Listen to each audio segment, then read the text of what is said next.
Hi, this is Lance Falk, and you are listening to A Podcast Named Scooby-Doo. Yeah.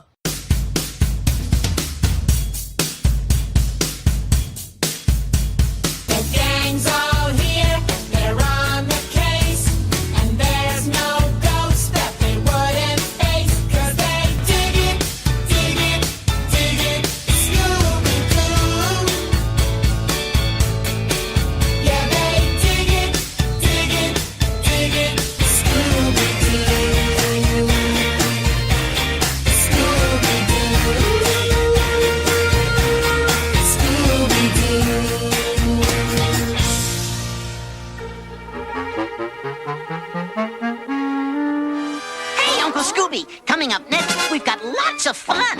Yeah, fun. And excitement. Oh, boy. And danger. Oh, no. Da-da-da-da-da-da. Stay tuned.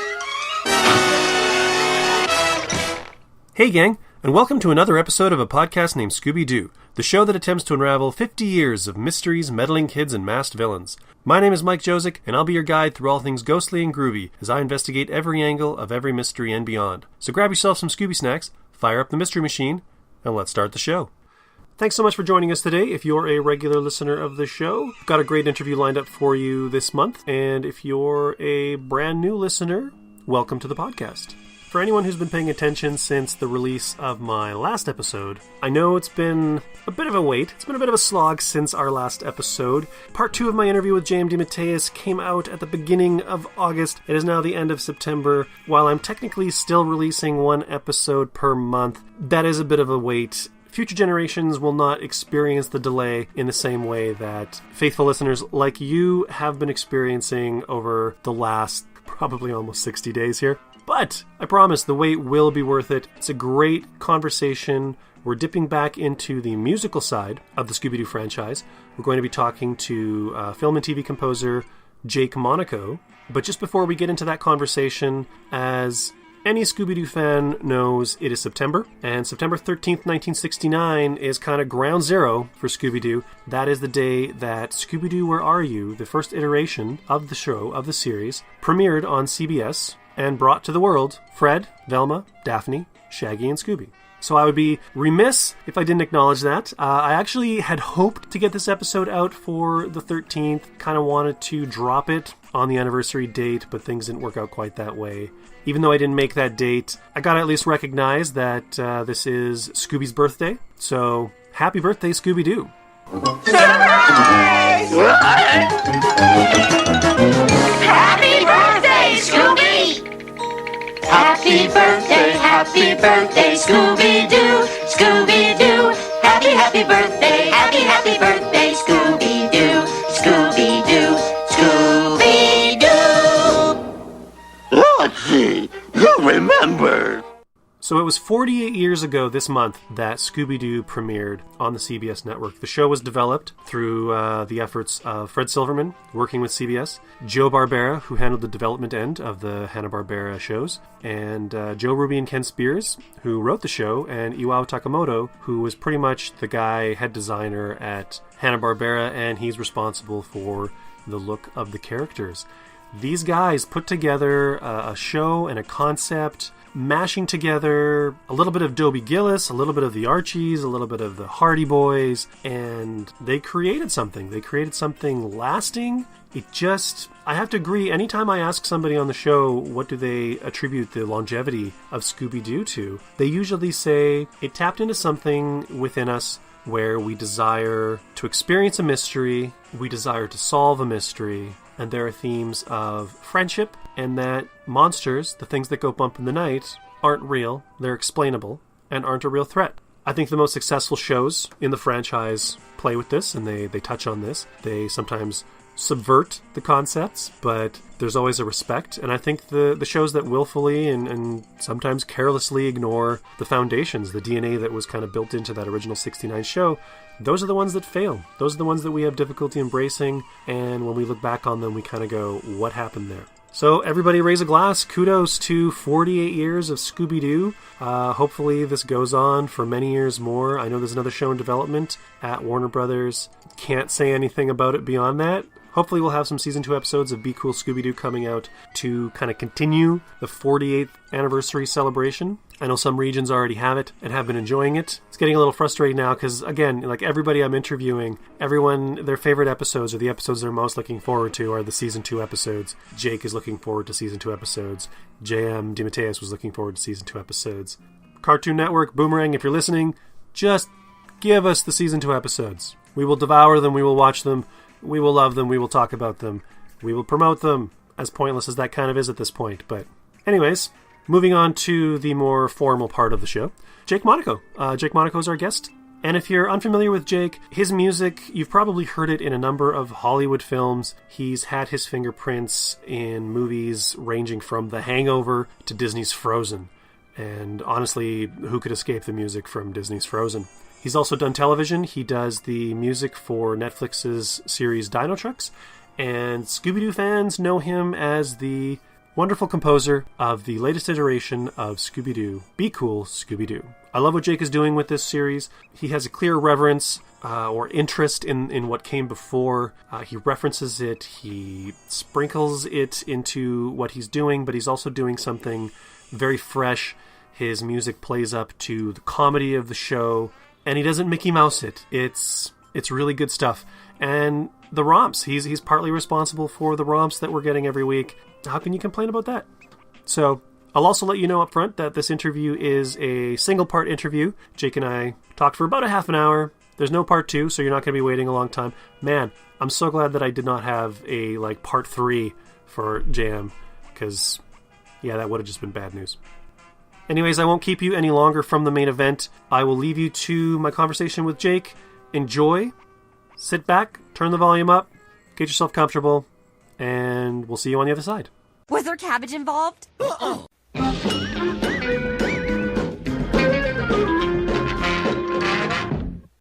right. The first question I usually ask people is your background with Scooby-Doo. Were you a fan as a kid? Did you follow it? Was it something that was part of your life?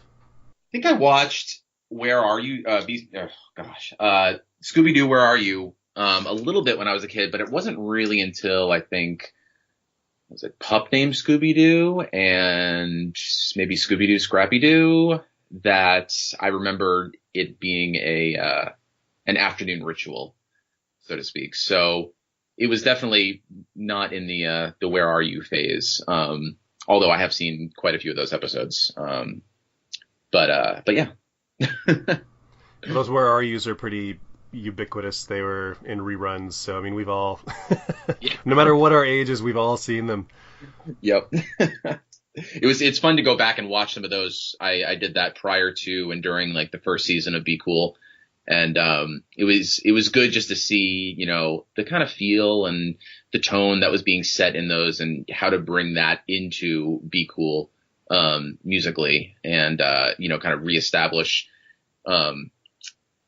a newer way of approaching the score, but with still maintaining some of those elements from the classic series.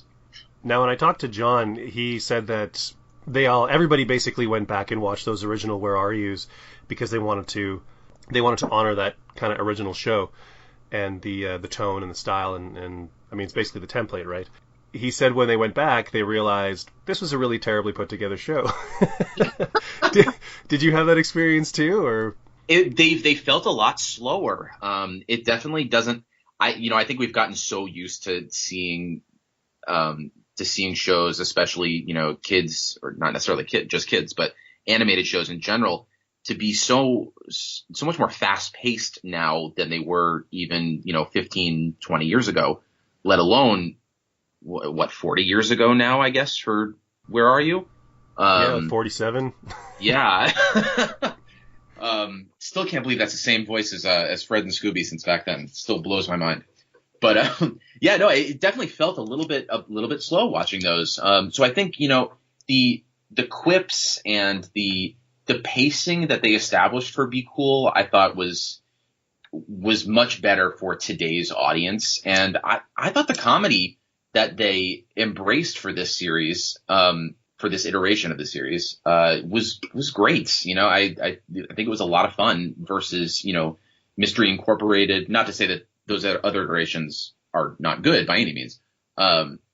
But in terms of the comedy and just kind of the, every 10 seconds or so, I mean, there's something that, you're able to kind of latch onto. So the quick pace was nice. Well, Be Cool is very much a comedy show. Mystery Incorporated, I'm personally a fan, but it was much more a mystery show. It was, there was humor in it, but it was like Be Cool is about setting up the joke. Yeah, exactly. Playing it out. The fact that Daphne got to have her own thing almost every single episode, still, I absolutely love that. And, once some of these new episodes from season 2 come out, the callbacks to some of the stuff in season 1 is really, really great. That was one of the things that I really liked about the show. I was just watching a couple episodes just to kind of prep for the interview, and I was watching, it was the Kitchen Nightmare one. Yep. And when Fred realizes that Daphne is going to try stand-up comedy this time around, he's like, I'm almost feeling nostalgic for the beard.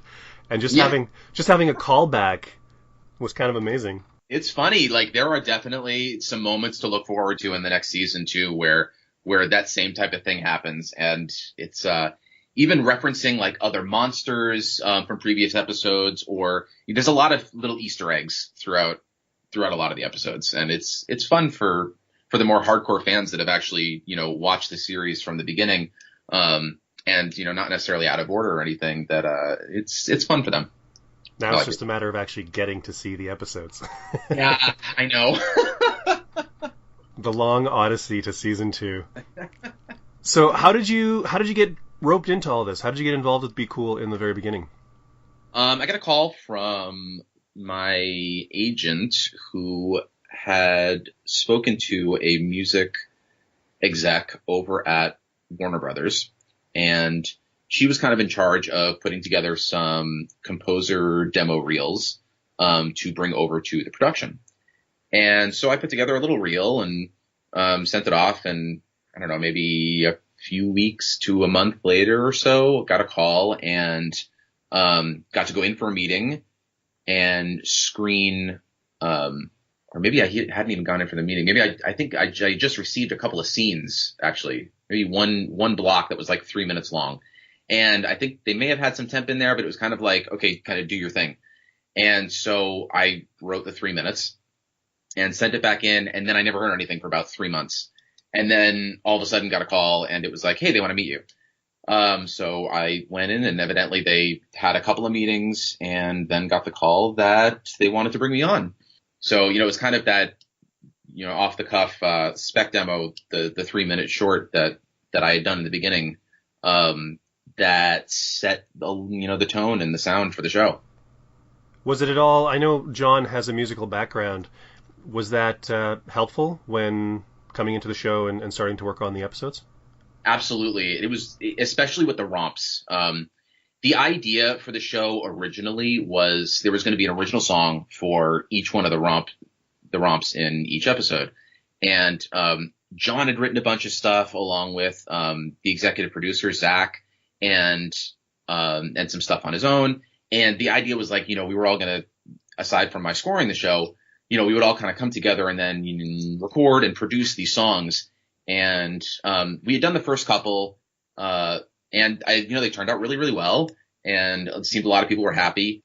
And then it just started to become a little bit too much for kind of everybody involved, because songwriting, arranging, producing, recording is kind of a full-time job regardless, especially with the amount, with the pace that they were knocking out these episodes.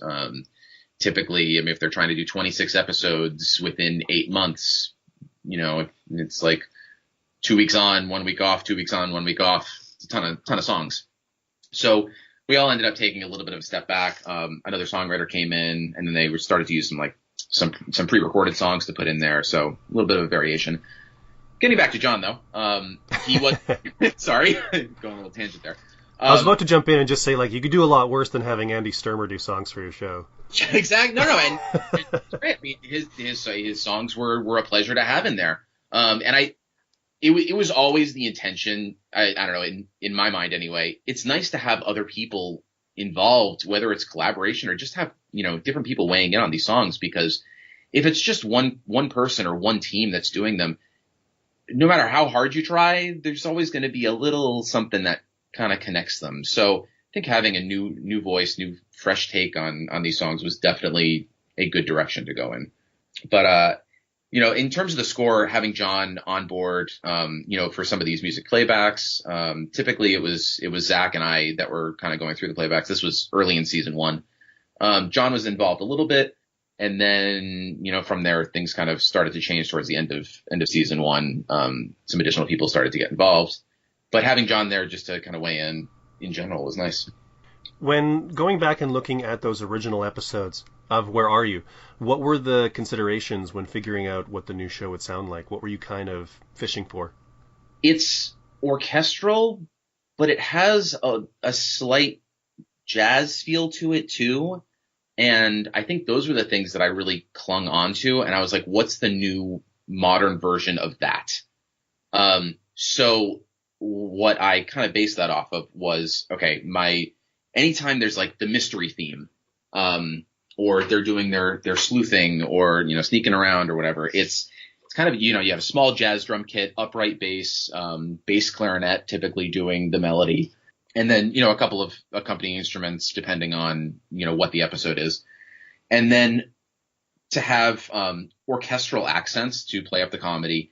And then once we go into, like the higher energy chase sequences and whatnot, it's definitely more orchestral, much busier scoring. And we kind of get away from the jazz stuff. But, the core main idea for the gang was to kind of be focused around that. And, the other fun thing, for each episode, depending on where they are or when they are, solving the mystery or, who the villain is, there's always something that is specific to that episode, instrumentationally, that I try to incorporate into the score. So, for Saga of the Swamp Beast, it was kind of, down south. So, incorporated some banjo, dobro, harmonica, that kind of thing, so a little bit of Southern flair into it. And for 1899, it's try to be set back in the 1800s. I think there's a harpsichord that's kind of the main new instrument in that episode. So each episode tends to have its own character musically as well. Going back, looking at those episodes, the jazz was something that actually really came through, and I was going to bring that up, but you've obviously done that yourself. You've also mentioned different instruments. Is it all electronic, or are you using actual instruments for the music? 95% of it is all electronic. Just for expediency's sake? Well, that and budget. We don't really have the time to, definitely not the budget to do, a full orchestra for every episode, but also to do this kind of music, there's a large team and a lot of people that would have to be, involved. And I think it's definitely more relying on the production and mock-ups, to just sound good so that they can go in. For some of the episodes, depending on what that signature sound might be, for instance, Grand Scam, I think it was, where it was taking place at a baseball stadium.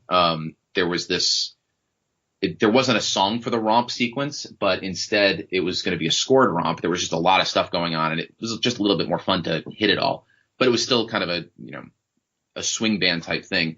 So got to have a musician or two come in for that, solo instruments, playing, saxophone and trumpet and trombone. And just try to make the most of it while mixing it in with the other samples and whatnot. Use bass clarinet once in a while for the melody, get to, have that player come in. There's another episode where we had a lot of, there was a wedding episode. We had a violinist come in and, double and triple track himself, to get like a little quintet or quartet, for some of the wedding stuff. So here and there, we'll bring a live player in, it's always exciting to be able to do that. There was a few episodes where, rather than going for a romp song, you went for just full orchestration. Area 51 Adjacent is one. Yes. You mentioned another. What precipitates the choice to go that route rather than with the romp song? If there is no dialogue happening during the romp song or during the main chase sequence, let's say, a romp song works really, really well. especially if there are lyrics. However, with Area 51, there was a lot of it was a much more intense chase. There was a lot of dialogue happening, and to try and cut a song around that, it just wasn't feeling good. It was feeling fake and forced. Oh, so you guys actually tried a romp? Oh yeah. Something had been dropped in there, and eventually they ended up putting in for temp a John Williams piece, and it was just like, big orchestra, and it worked so much better than trying to force a song in there. So it was just like, okay, forget it. Like, let's just score it. Let's have this be an action romp. Like this is 3 minutes. Plus I think it was a lot longer than the typical 45-second to minute-long romp sequence. That was the other thing to kind of keep in mind.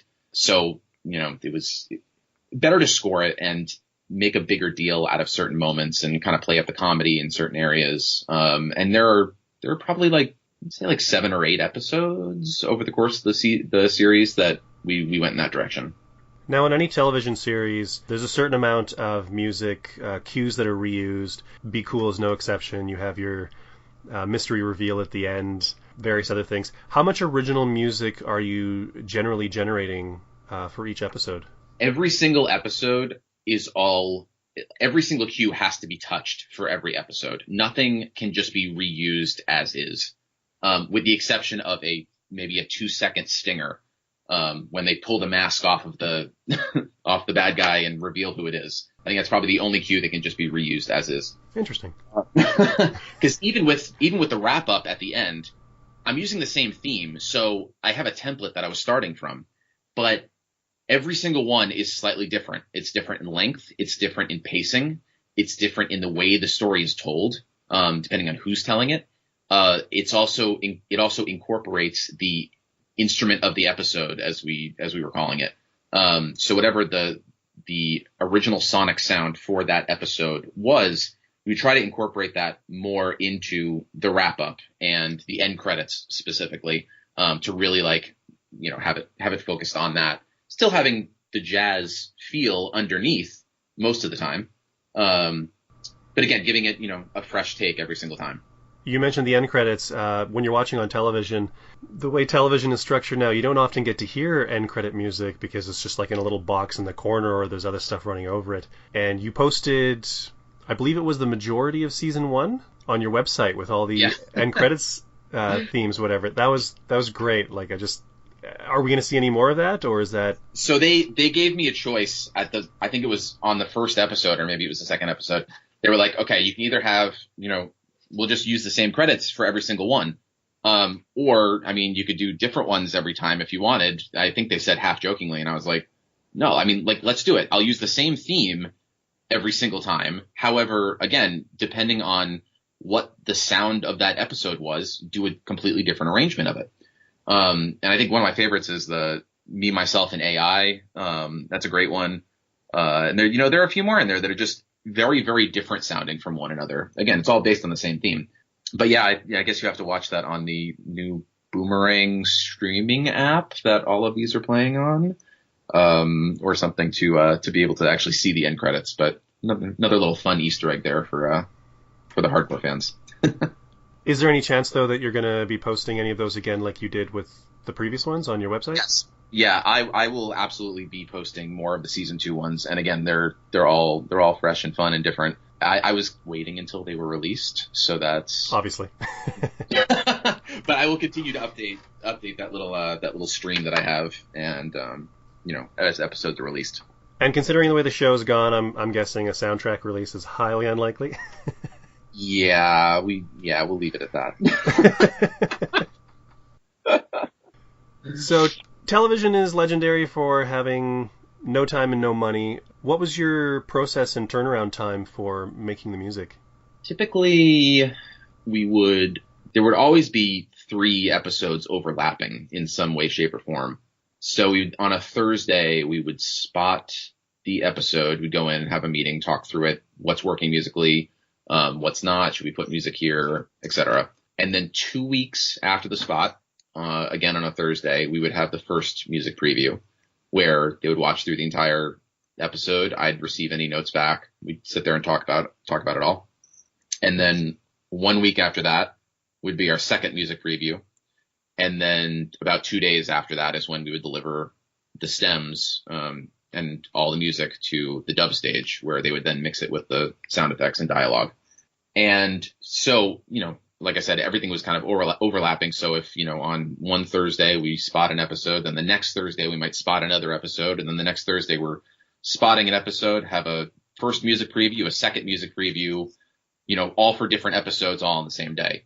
So there were, especially towards the end of season 2, it was like 6 to 8 weeks of, 3 or 4 things overlapping every single week. And it was a little intense. I was going to say, what would you say were the greatest challenges of scoring it? And then I thought, what was the worst experience scoring it? And then I was trying to think of a way to blend those two together. But I guess I've kind of thrown that out there. So if you want to pick up what's lying there and run with it. There were definitely there were different opinions that kind of came in at different times throughout the course of the series.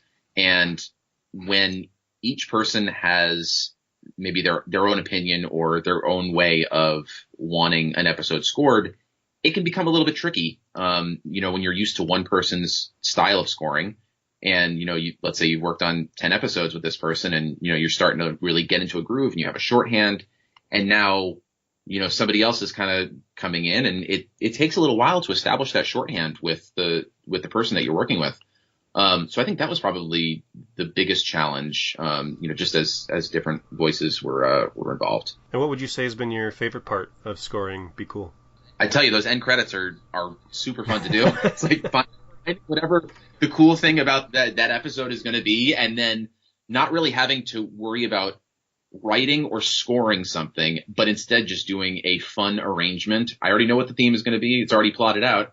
Just doing a fun arrangement using those materials. The characters don't have any individual themes of their own, but did you ever find yourself looking forward to scoring certain scenes with certain characters? The inspirational kind of scene where we have our low points usually after the second commercial break, where the gang is either trapped somewhere or they think that they failed at solving the mystery. And, we kind of have a little bit of a low point and musically. But then typically someone will start to talk them up. Sometimes it's Velma, sometimes it's Daphne, sometimes one of the other characters. But that kind of inspirational moments, where you're, embracing that is definitely, it's a nice point, to emotionally embrace the characters, with the music. I can't remember. I know the production inherited the name Be Cool, but the theme song, did you compose the theme song? Okay. No. I seem to recall like someone saying at some point that was also inherited, but I wasn't sure. Well, it wasn't necessarily, yeah. So I think someone stuck this in there, and people became very attached to it. So it was definitely a symptom of like temp love. And it's funny. I mean, we went back and forth editing that track and writing new versions that went from, I mean, there's a version of the main titles that is based on the main theme, of the end credits, as well as other additional songs or things that sound very similar to it. But all in all, ended up just going back to the original thing that was put in there because people heard it that were on the production side and fell in love with it. Any chance those alternate themes could end up on SoundCloud? Maybe. What exactly would you need in like bribes or?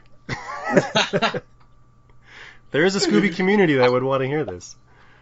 I need for all of season 2 to be released, and then I'll release them. Excellent. We'll hold you to it.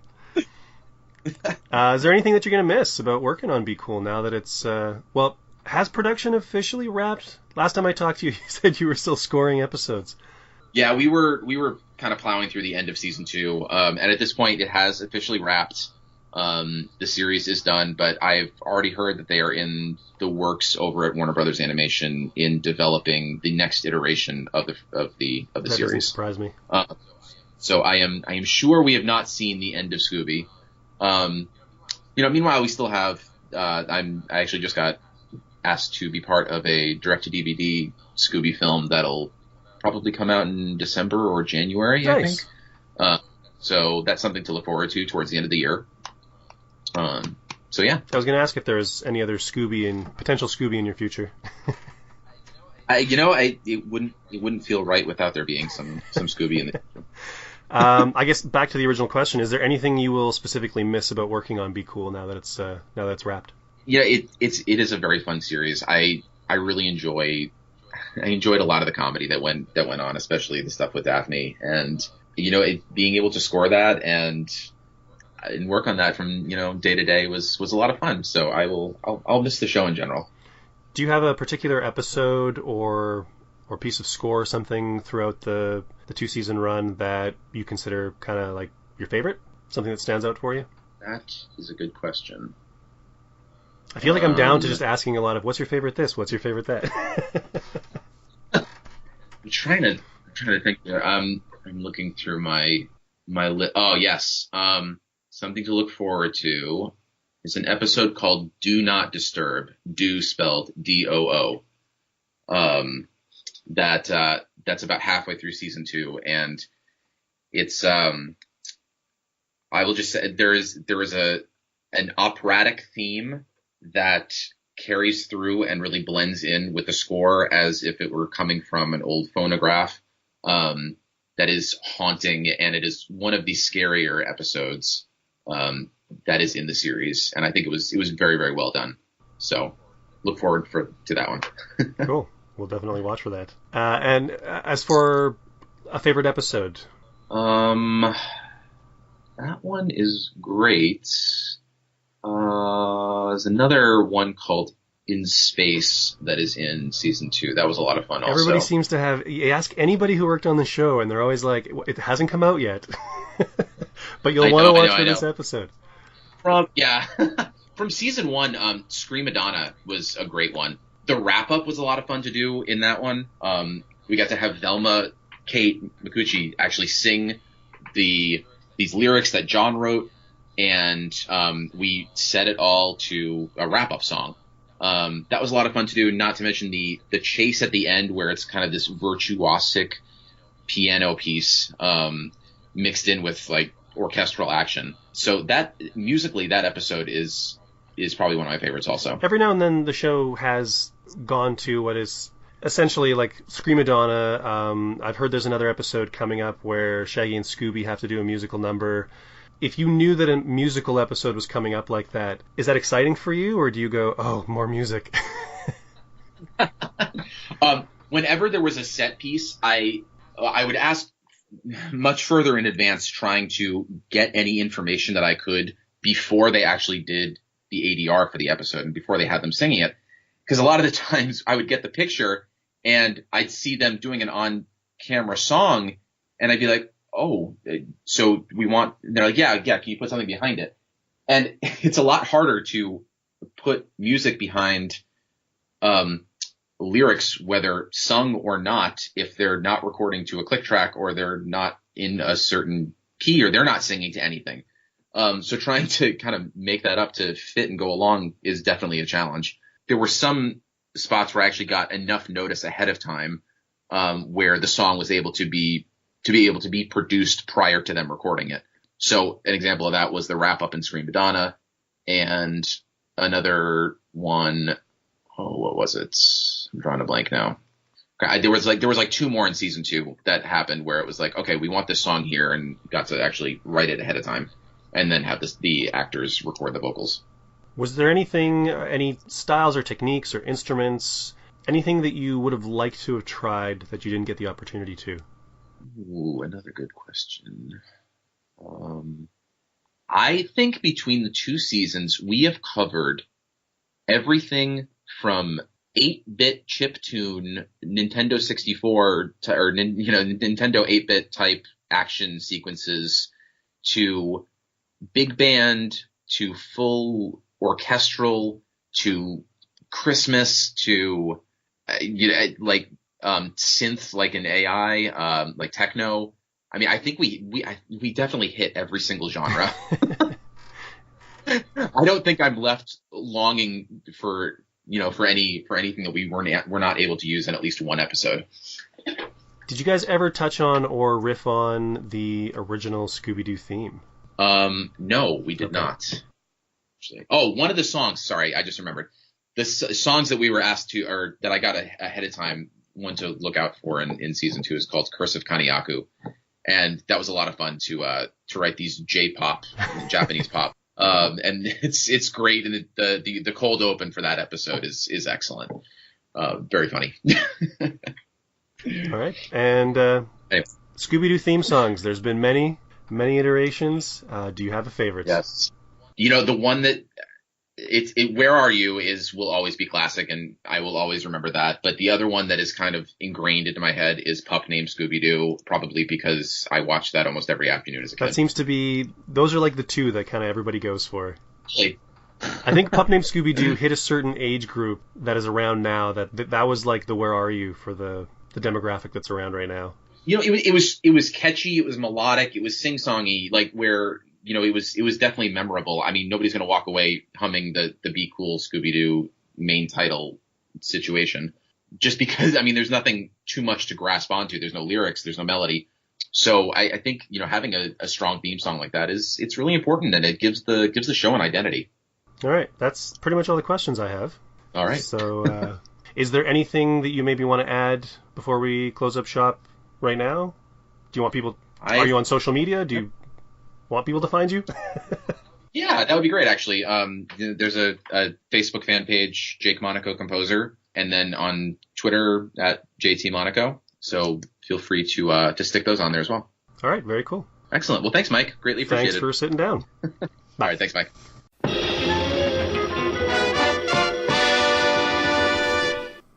And there you have it. That was my conversation with Be Cool Scooby-Doo composer Jake Monaco. I hope you enjoyed it. I certainly had a lot of fun talking to Jake. I'm really excited about the little hints he's dropped about continuing on within the Scooby-Doo universe and having some more projects lined up. And I sincerely hope whatever the next iteration is going to be, it's always nice to keep that connective tissue, to keep cast or production people, and knowing that Michael Ryan is coming back after working on Scooby-Doo Mystery Incorporated, and if Jake continues on, it just kind of gives it that continuity, which I think fans tend to enjoy. And whether you're, a lover of SDMI or not, I'm always happy to see the personnel continue on as the shows progress. And also Jake saying that he could be doing a direct-to-video film. Regardless, I look forward to reaching out and talking to him again about these new projects as they unfold. And if you're looking for more from Jake, check him out on social media. He has a website, www.jakemonaco.com. His Twitter handle is @JTMonaco.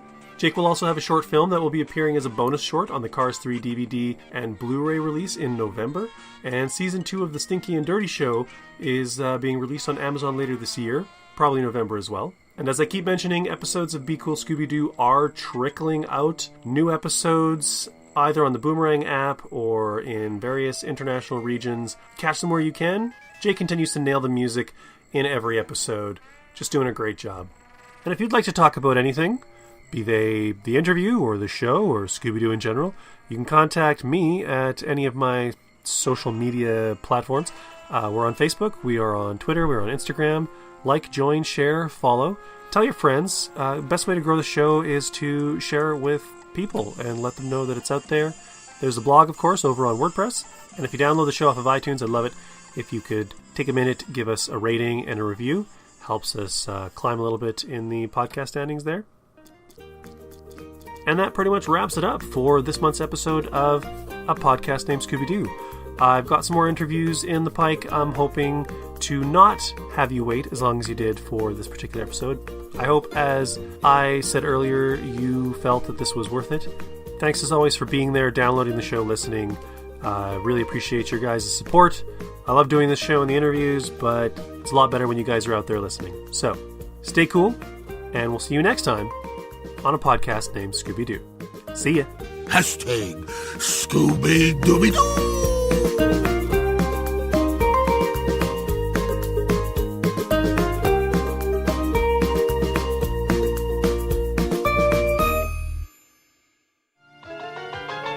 Let me run.